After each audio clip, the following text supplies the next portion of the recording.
It's Thursday, December 13th, and I'm your host, Paula Hersey. On today's show, we talk to Representative Will Crocker, get an update on the Barnstable High School field project, and explore the wonderful world of insects. Let's start with some news you can use. Attention, boaters in Cape Cod Bay. A survey of the bay yesterday found 7 right whales. They are here earlier than expected, which means a dynamic management area has been declared. The early timing of right whales, while exciting, is concerning because mandatory ship speed reductions in Cape Cod Bay don't begin until January 1st. Until then, speed restrictions are voluntary. Please limit vessel speed to 10 knots and report any sightings to 1-866-755-NOAA. Barnstable 2nd District State Representative Will Crocker is looking forward to heading back to Beacon Hill in January. We're back in the legislative saddle here at Channel 18, and with me today, Representative Will Crocker. Will, welcome back. Well, thank you very much. Glad to be back. Glad to get reelected. Excellent. Congratulations. Are you looking forward to the next session? Always looking forward to it. I'm glad, and thank you for to the voters of the 2nd Barnstable District for returning me, and we're going to continue on next 2 years with more work for the people here. Excellent. So when we left, you were working on a civics bill, and it looks like that has gone through its committees. Well, it's actually law. Now, Yeah. the governor signed it back in May. I was privileged to be able to kind of shepherd this whole civics bill all the way from its beginnings in the House, help work it through the Senate with the help of with Senator DiMacedo and Senator Sear. The House passed one version, the Senate passed another version, so then there was a conference committee, and the conference committee I was fortunate enough to be able to serve on, which does not happen very much with a freshman representative, but I was able to sit on the conference committee to work out the agreement between the two bodies, and then get it through that legislative process, get it to the governor's desk. The governor had some reservations about it, and eventually we worked out a couple of the small things that he wanted to see changed in it, and it passed into law and was there when the governor signed it into law. Right. What does this mean for students here in Barnstable now? Well, it means now that there will be the possibility of more civics incorporated in. It's subject to the individual school departments, but what we wanted to do was to try and get more civics engagement, get students involved either through a civics course or through civics projects, to get them involved in their government and how government works, and sometimes how it doesn't work, but to get them to know a little bit more about it, because unfortunately it's something that isn't taught enough, in my opinion, in schools, so that the students are maybe a little deficient in what they know about government and how it works. Right. And a lot of these kids, as they go through high school, are obviously going to become young voters. Voting age is 18, so having that knowledge as they go to the voting booth is paramount. Absolutely. I just recently, this past week, had office hours in Barnstable, as I do on the first Friday of every month, and I had a group of people in that wanted to talk to me about ranked choice voting. Which is something that was used in the state of Maine in the November election. Is being considered in the state of Utah, and is obviously being considered in Massachusetts. So you talk about having an educated voter base. That's something that they're pushing at this point in time is ranked choice voting. Interesting. So your session starts when? It starts January 2nd. We will be sworn in January 2nd, and we will start then the process all over again. Right. What are you looking forward to this year? The delegation, worked really, really well from the Cape and Islands this year, bringing a significant amount of funding for projects like coastal resiliency and some of the other issues facing our towns as well as our region. What are you looking forward to this year? Well, the real simple part of it is more. To be able to continue to do that through to talk with the town manager in Barnstable, the town administrator in Yarmouth, to ask what their priorities are. How can I, as the state rep for those particular areas, move those priorities ahead through the legislature? Right. That's important work, obviously, for folks that follow the things that are happening in the legislature. Give them what your first week is back. It baffles me that you can be gone for an X amount of time and then you come back and you just jump right back into committees and bills, or how does that work for? Yes and no. The returning state reps are probably, at least the ones that are good ones, are already working on legislation. Okay. We're working on legislation already for the second term. Those bills have to be filed by the third week in January. So if you start your work on January 3rd, you put yourself at a kind of a deficit. So if you're a returning rep, you know what bills you want to do. You're already working with House Counsel to be able to get those bills into the way they need to be presented to the body. So we're working on some pieces and continuing some pieces that we did from the first session. That's fantastic. You looking forward to the holidays? I'm looking forward to the holidays. It's going to be it'll be a fairly quiet holiday for me, but that's just the way it is. But I enjoy it. Christmas on Cape Cod can't be any better. Fantastic. Thanks so much, Will. Thank you very much. Appreciate it. If you build it, they will play. Barnstable High School athletic field upgrades are underway. Engineering has been ongoing in November, and construction will begin in the spring. We're here today with Dave Cognac, Facilities Manager for Barnstable Public School Systems. And guess what, kids? The new fields are getting ready to be redesigned, and construction may start in the spring. That's correct. So Dave, walk us through. You've made some minor changes to the plans since we've seen them last. Right. So right here, this is a rendering of the initial master plan for our fields project. And if you take a look at this and take a look at phase one in particular, phase one was the dark green section, which is a varsity baseball field with a multi-purpose field inside, and new stands and concession stand with additional parking and what have you. After looking at this design and discussing amongst ourselves, the athletic department, other coaches and users, we realized that we needed to modify a little bit and adjust things.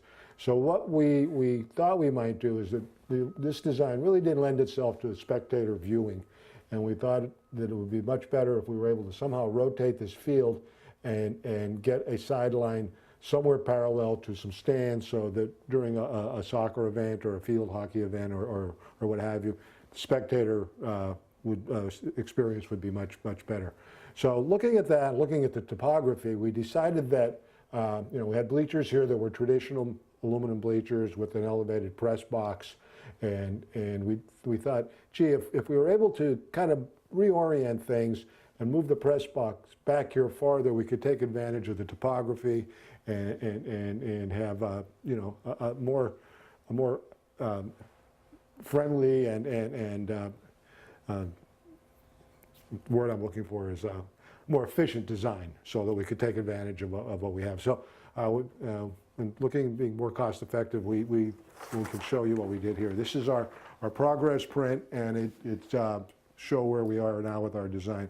So as you can see, we moved everything back a little bit in order to accommodate moving the field. And we moved our grandstands back into the hillside. And back here, we have an elevated area. And by moving the bleachers back into that elevated area, into topography, we eliminated the need for an elevated press box. The press box will now have accessibility and will be a grade, which is a nice cost savings, because now we don't have to deal with the lift and that maintenance.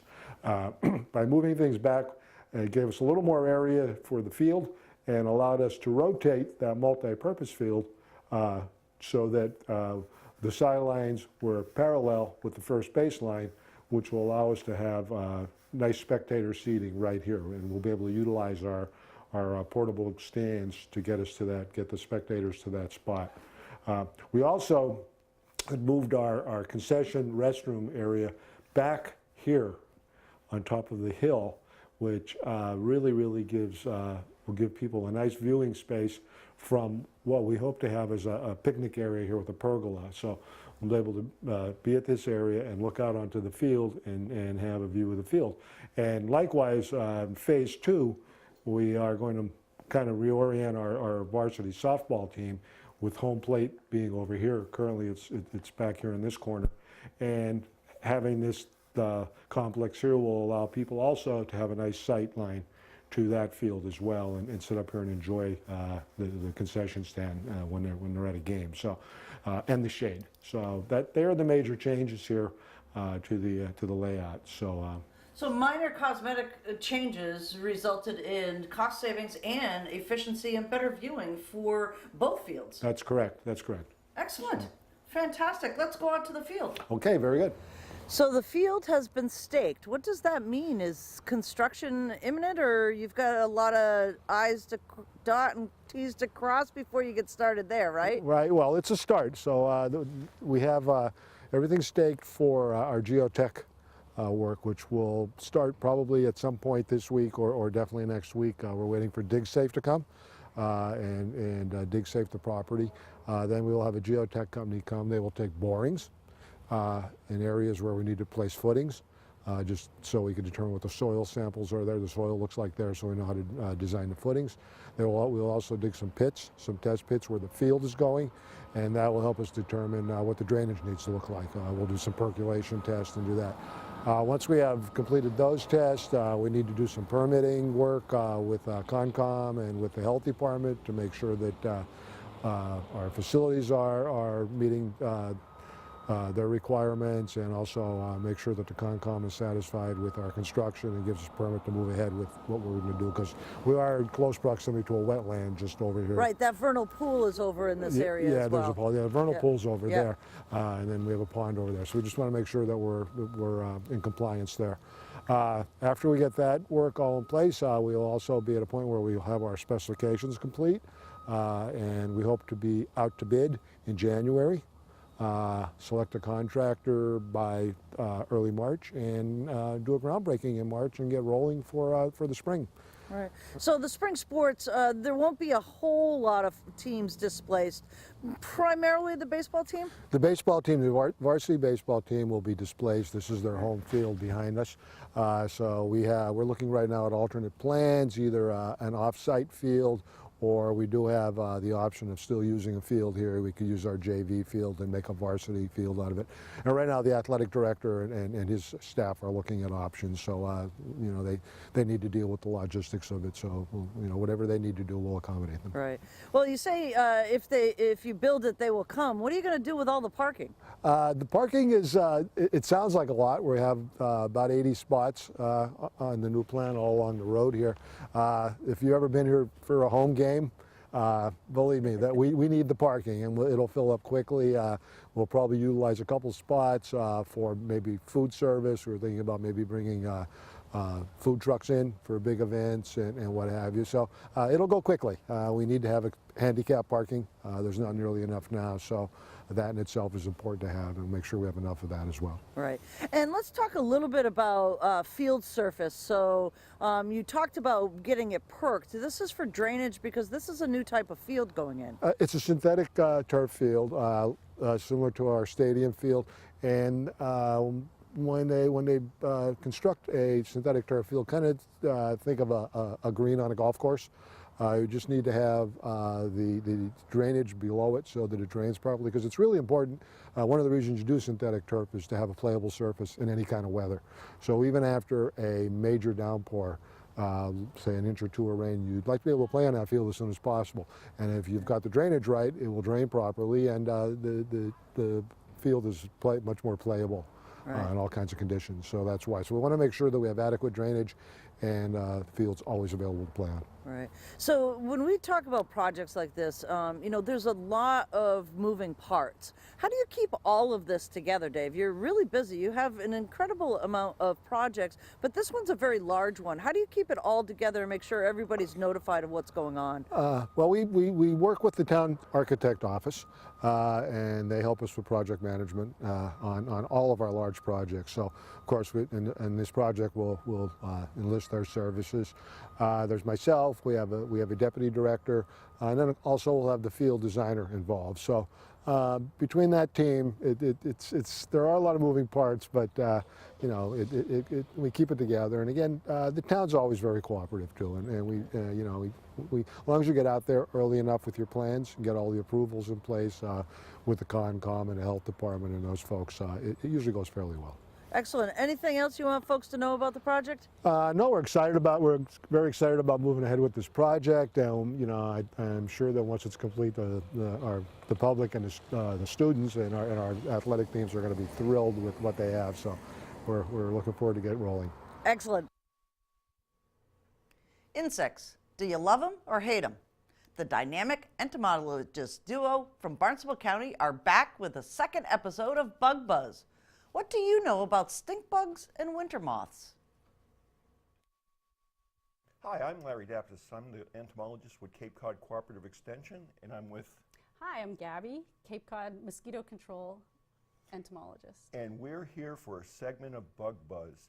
And in this program, Gabby and I each bring insects into your life that you may have seen or be somewhat familiar with, but we're going to tell you some really interesting things about how these things make a living. So Gabby, what do we have here for the folks today? So today I'm going to talk about a smelly bug, because I didn't want anything cute, anything pretty. I chose the brown marmorated stink bug. Cool. So just to get started, the brown marmorated stink bug is a true bug, and we've got a lot of native true bugs here in this area, bugs that have piercing, sucking mouth parts, stink bugs just like this one. So the idea is actually to know first how to identify the brown marmorated stink bug. The brown marmorated stink bug actually has some really good distinguishing characteristics. It has white bands on its antenna and legs. It has smooth shoulders. We have a few stink bugs that look the same, but they have spiny shoulders. And it has white and black marks that go around the edge of its abdomen, sort of an alternating pattern. So there's nothing else that looks like that bug? Exactly. There are a few other true bugs that you see this time of year, especially entering people's houses. This is a picture of a leaf-footed bug. The leaf-footed bug, if you look at this picture, has hind legs that are kind of widened. It's the native western seed conifer bug. So you'll see those in your house. And I get calls about those all the time. They're cool. They're walking slowly around the house. All bugs go through the same life cycle. The brown marmorated stink bug lays its eggs on the bottom of leaves. From those eggs hatch nymphs like in this picture.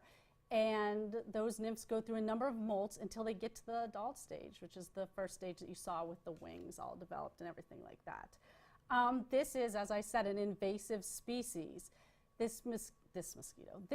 Well, where'd it come from? I can't help it. This stink bug came from Asia, and this map of the United States shows where you're seeing it right now.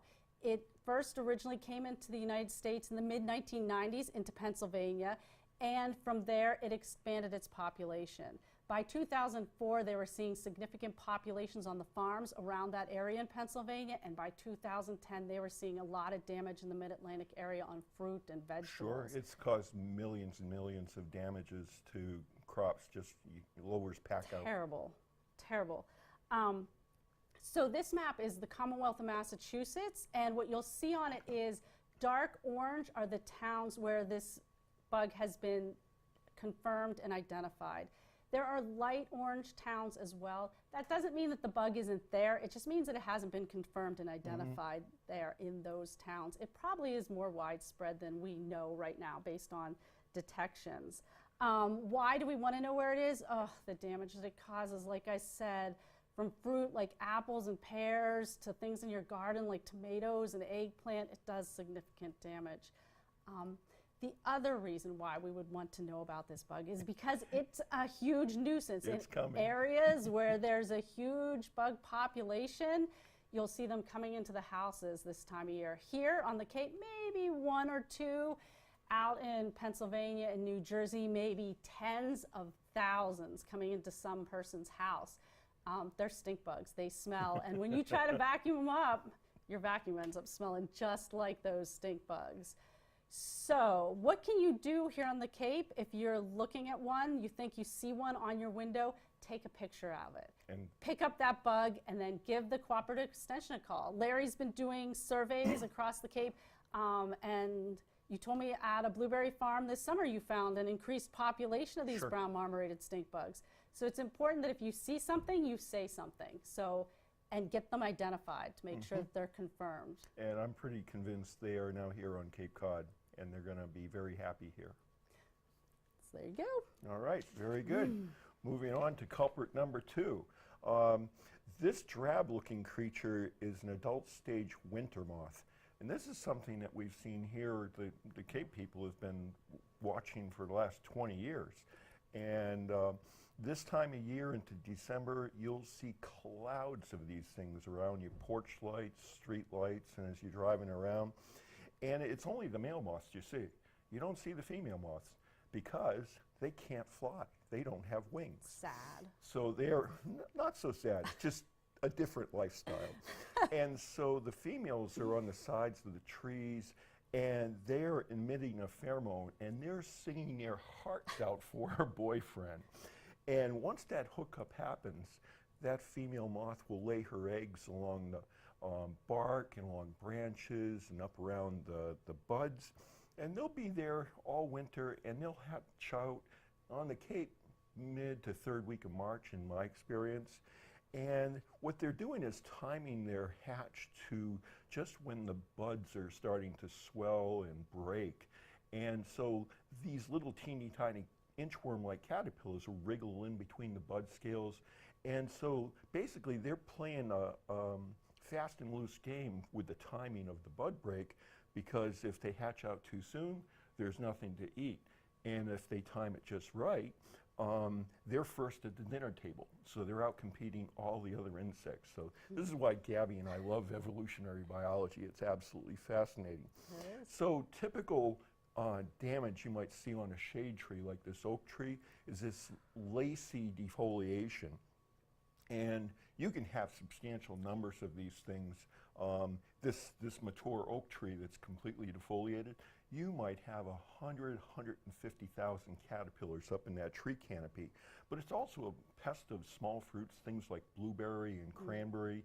So for the U-pick farms on the Cape, I do monitoring in the spring to detect egg hatch, and it helps us with the timing of the insecticides. What can be done, if anything? Well, Gabby and I both did our entomology schooling at UMass Amherst, and our professor, our ecology professor, Joe Elkington, he's been busily releasing a parasitic fly as a solution for this for the last 14 years. And so meet Cyzenus albicans. So it's a parasitic fly, and what this fly does is when a leaf is damaged by a feeding caterpillar, it emits volatile chemicals.